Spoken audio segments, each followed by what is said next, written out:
If last week was a miserable week, can this week be described as merciless? People have to stay warm, and temperatures like this, what are you going to do? Brutal cold shuts down much of the city and rolling blackouts prompt scores of questions. I would have just expected a little more info from them. I have no doubt there will be much time for investigation, litigation in the future to figure out what went wrong here. Also this week, new frustrations over the vaccine rollout. I'm on lists everywhere, and nobody can help me. We're on their list. We're on every list that you could be on. And for a second year, cancelling the St. Patrick's Day parade. This is the greatest day of the entire year. This is better than Christmas. Those stories and the rest of the week's news straight ahead on Week in Review. Week in Review is made possible through the generous support of Dave and Jamie Cummings, Bob and Marlise Gorley, Haas and Wilkerson Insurance, the Courtney S. Turner Charitable Trust, John H. Mize and Bank of America N.A. co-trustees, and by viewers like you. Thank you. Hello, I'm Nick Haynes, and thank you for joining us. Like you, we're just getting the feeling back in our fingers and toes after a bone-chilling week that pretty much disrupted all of our lives. But our 4 new reviewers this week survived to tell the tale, checking in with us on the big screen from 41 Action News anchor Dia Wall and from KMBC 9 News chief political reporter Michael Mahoney. On call from the Kansas City Call, editor Eric Wesson, and from the pages of your Kansas City Star, Dave Helling. In addition to living through a pandemic, Kansas City experienced a new level of suffering this week as a record-breaking cold snap descended on KC, and the merciless weather brought with it a new term to add to our lexicon: rolling blackouts. They need to hurry up because we're going on pretty much 5 hours now, and that's a long time. Somebody was not telling the truth, along the way. The folks that are paying the bills, they deserve some answers rather than let's just turn your power off for 30 minutes and call it a day kind of thing. Some people complaining they were not informed that the power company was going to cut their electricity off. What could they have done differently when Evergy's main mode of communication with customers is through the monthly bill through the mail, Dia Wall?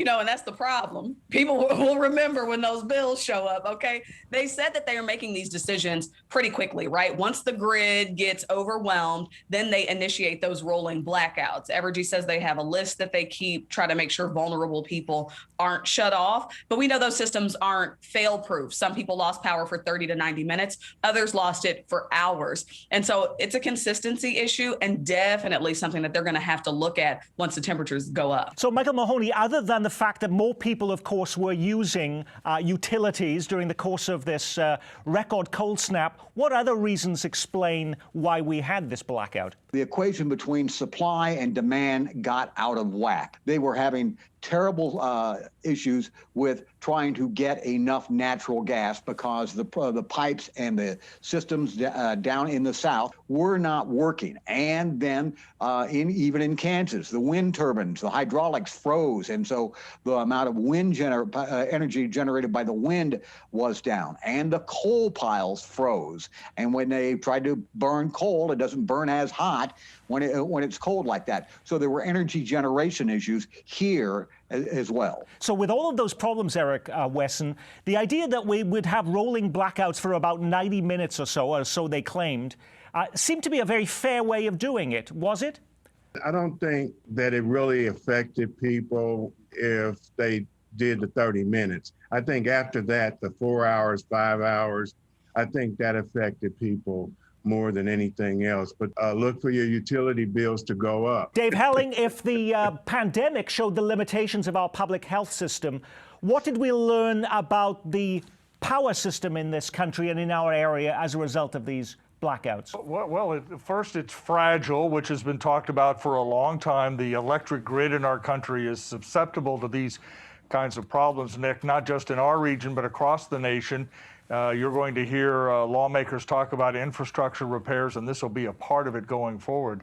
The other thing we learned is that it's very interconnected. People think that it's just about Evergy or just about Texas. So it's interconnected, fragile, and susceptible when the temperatures either plunge or go up dramatically, which, as the climate changes, is going to become more and more common. So this will be an issue that will dominate political discussion for some time to come. So if you're in Kansas City, in Kansas or Missouri, will you see your bills escalate next month when they come through? Here's why. The price of natural gas exploded over the last week, and the utilities are permitted to pass the cost of energy, raw energy, along to customers. Now, will they do it over time? Will they, drag it out for a year? Will they get it all in one bill?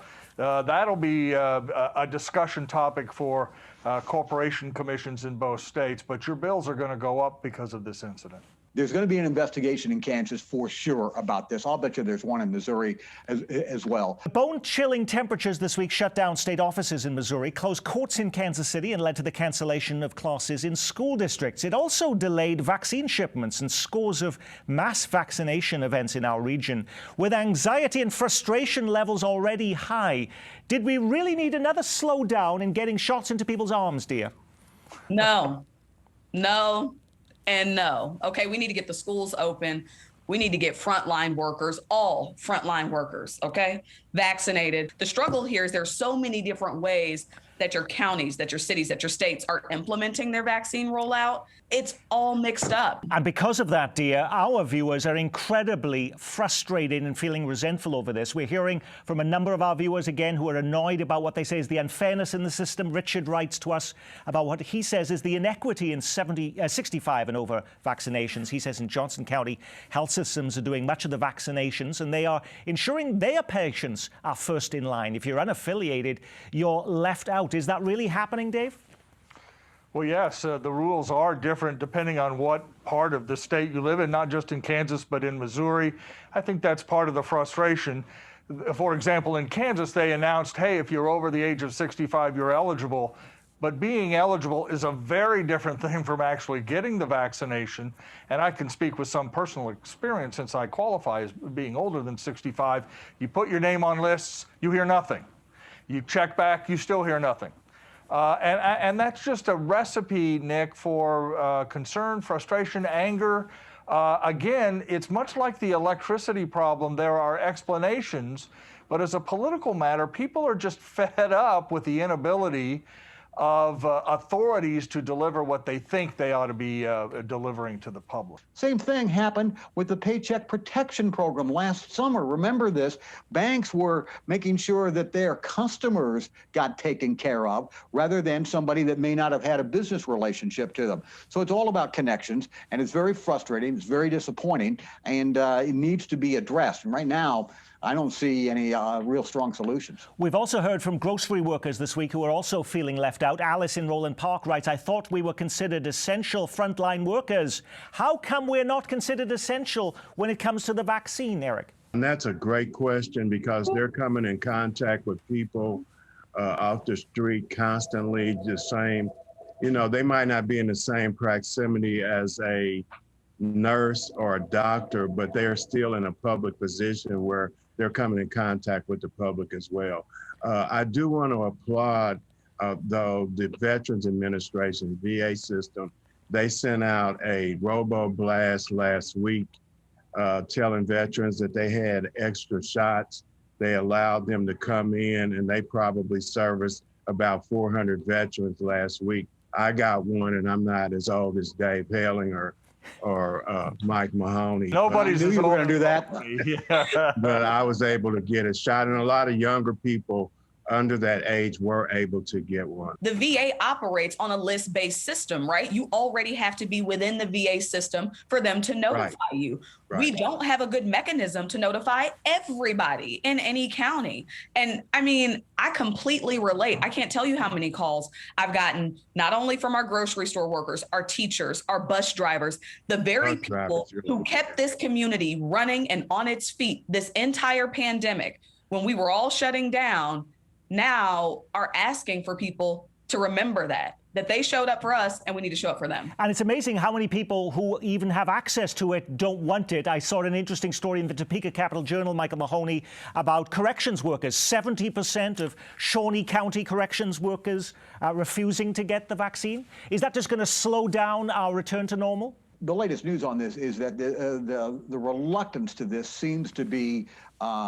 reducing right now. And, some of it is people legitimately saying, hey, this thing came out of nowhere, and I don't know if it is safe. But it's troubling, especially folks that are working in jobs where they're with individuals all the time, a lot of the time, that they're reluctant to do it because it is going to slow down the vaccination progress.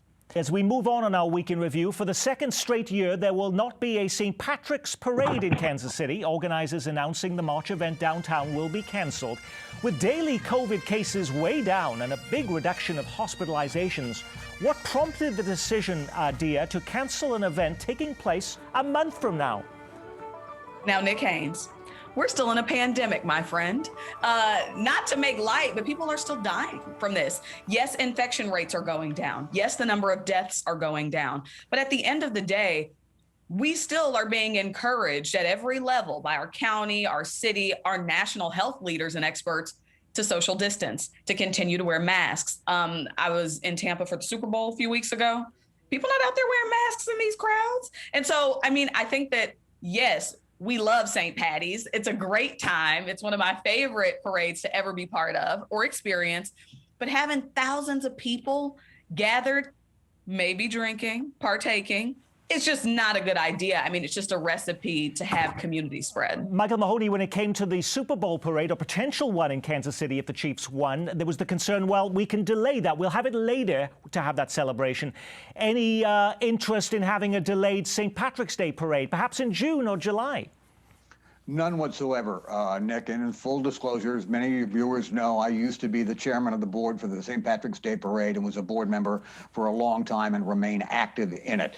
This decision to cancel the 2021 parade wasn't a surprise to me at all. I've been hearing about this from the current parade organizers for a while, and it's for all the reasons that Dia just explained. It's a bad idea right now to encourage crowds to do anything. If it's such a bad idea, why is it then, Eric Weston, the week before that the Big 12 basketball championship is supposed to be coming to Kansas City at T-Mobile Center? Should that be canceled too? They probably will let them play the tournament without a crowd, or a very, very limited crowd. It won't be all the things that we're used to seeing down in the Power and Light District, where they close the streets off and have street vendors and playing basketball out there. If they do have it, I believe it'll be very, very limited and very, very close. Nick, we'll see a lot of changes and discussion in the weeks ahead about big events like this. The Royals opening game is scheduled for, I think, April, late March, early April. Will they have, I've got a cat that's decided to jump on my desk. Sorry for that. Is that cat in the union? I see this as a potential ratings winner for us. Thank you, Dave. I guess. Anyway, she wants to be with humans, I guess. So the Royals have some decisions to make. Other people have some decisions to make. Here's the important point from my point of view.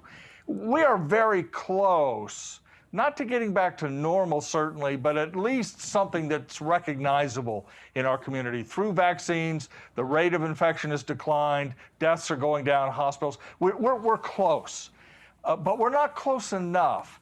And to do a thing like a parade or have a big 18,000 people at the Big 12 tournament threatens that recovery and could put us right back in the soup again. So it seems important that the parade is sending us a signal, hey, we need to really, really pay attention now so that by June and July, we can get back to some semblance of normalcy. Michael. Just quickly, a heads up, do not be surprised if in the immediate future there is some change in terms of capacity in the Kansas City, Missouri COVID restrictions. Michael, you can't reveal that and not say more about it. So are we about to remove masks, social distancing, allowing crowds anywhere indoors and outdoors? Well, What I'll tell you is that when Mayor Lucas spoke about the latest version of the emergency orders, and that was back in January, mid-January, about this time, he also said, look, we're going to come back and we're going to revisit this 4 weeks later. Well, it's now 4 weeks later. And that's so that's what I'm saying is do not be surprised if in the immediate future, if not today, this weekend, we learn about some capacity changes. Alrighty. Since the last time we gathered around this table, all 4 Kansas City area senators voted to acquit President Trump in a second impeachment trial. Here's new Kansas Senator Roger Marshall explaining his vote. I want to just talk about the precedent that this sets. Does this mean that we should go back or have the ability to go back and impeach past presidents? Do we impeach President Washington and President Jefferson for owning slaves? Alrighty, Eric Weston, I don't want to spend a lot of time on this as we've talked about it so many times over the last several weeks, but should we be at all surprised that all 4 senators in our metro said no to conviction? Absolutely not surprised at all.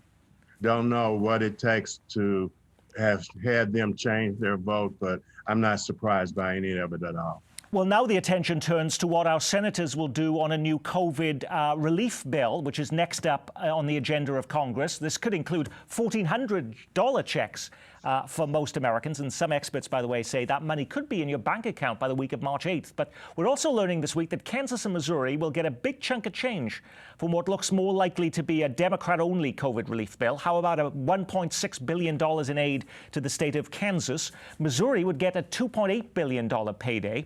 And there's money for our local cities. KCK earmarked to receive $53 million, Overland Park $18 million, and Kansas City is slated to receive $181 million.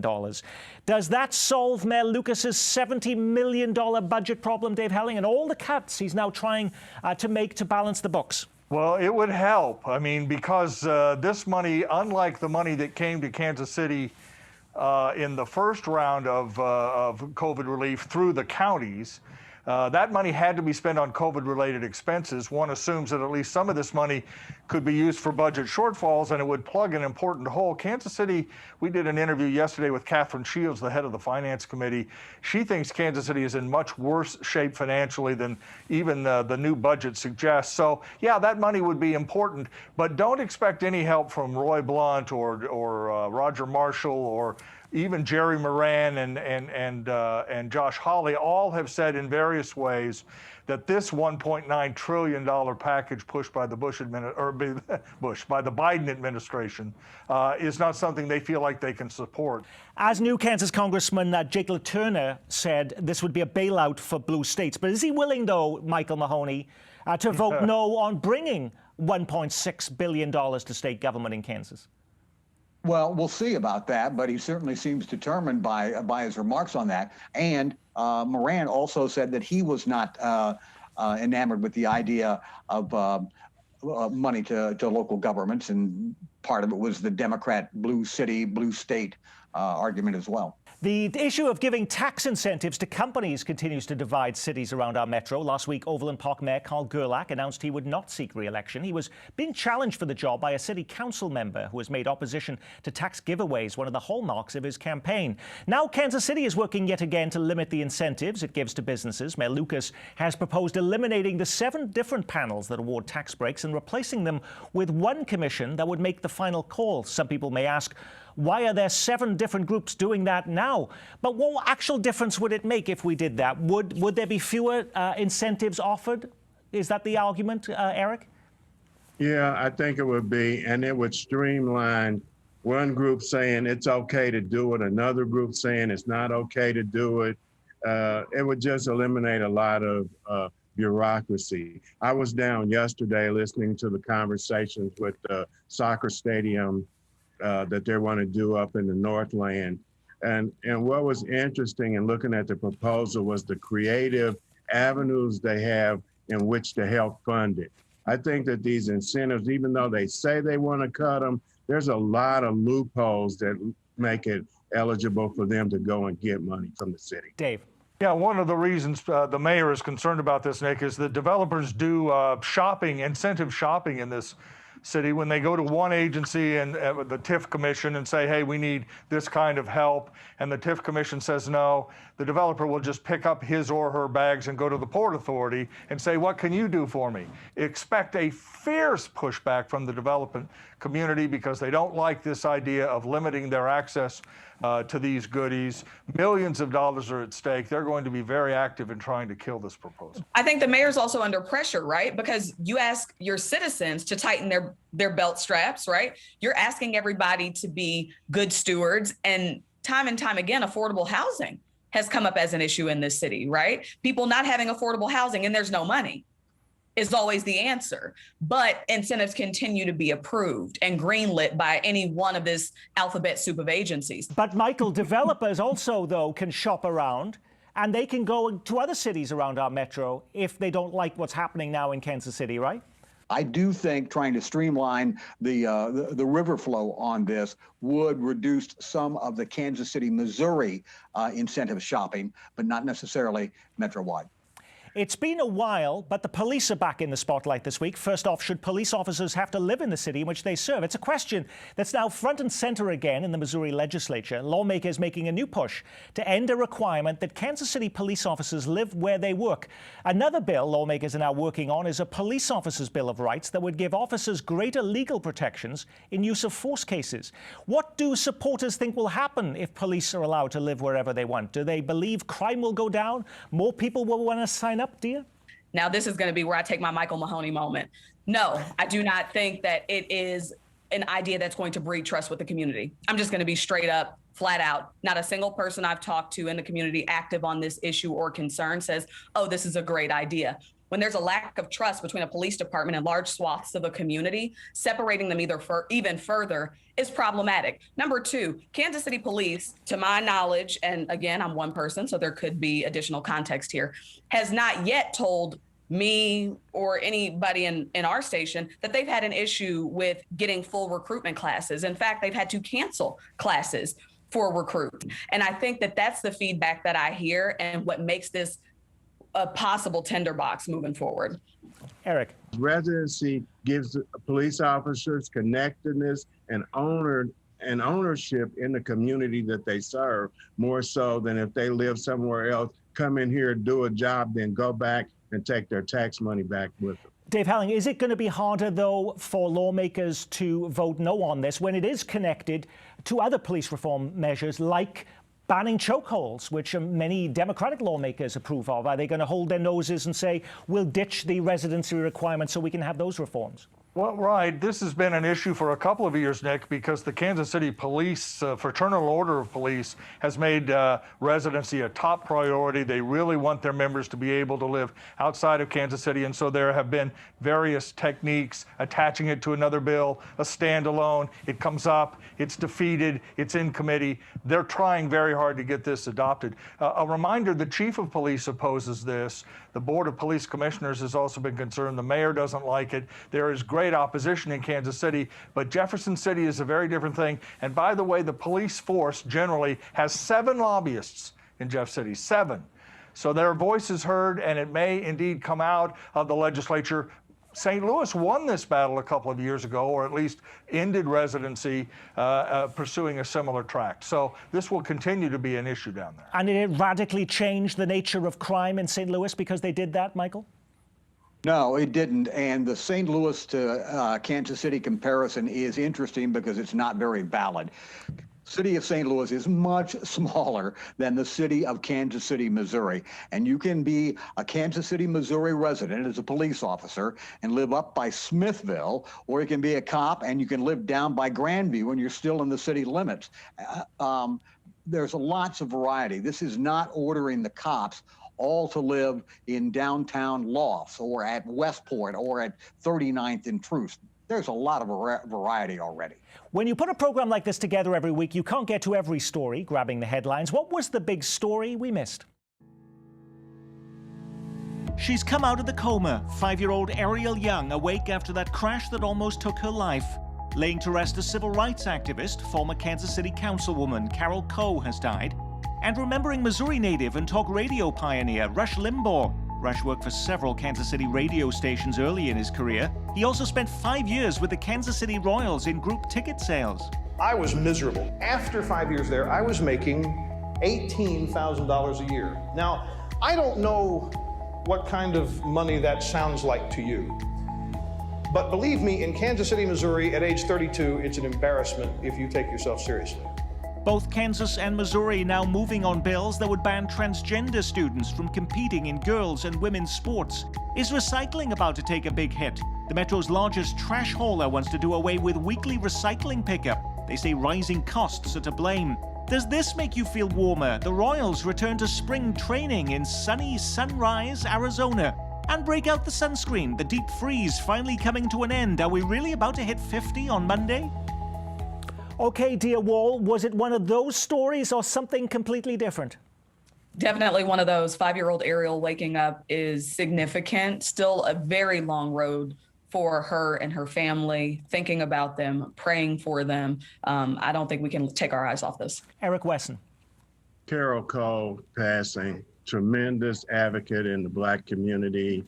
I did the story about her and I learned so much more than I didn't know, how actually cultured she was in going to the White House, eating with the Reagan White House when our friend Alvin Ailey got the Kennedy Center Award. She was very complicated, but her influence is undeniable. I think Carol Coe's passing marks a real moment for Kansas City to think about her career and her legacy. The death of Rush Limbaugh, the conservative icon, in particular, because even though some people will loathe him and others will like him, he had distinctive Kansas City connections, worked at KMBZ, worked in the promotions department of the Royals, and regardless of his politics, and that's a big part of it, you got to chunk out, he had an amazing career as a broadcaster, starting as a high school DJ down in Cape Girardeau, and ends up a billionaire broadcaster and probably reviving AM radio in general. So it's Limbaugh. And on that, we will say our week has been reviewed. Our thanks to Dear Wall from 41 Action News and Michael Mahoney from KMBC 9 News. From the Call newspaper, Eric Wesson, and from the Star, Dave Helling. You won't see me next week. We're moving into our fundraising drive. It's what pays the bills around here. We'll be back here right afterwards. Until then, from all of us here at Kansas City PBS, keep calm and carry on.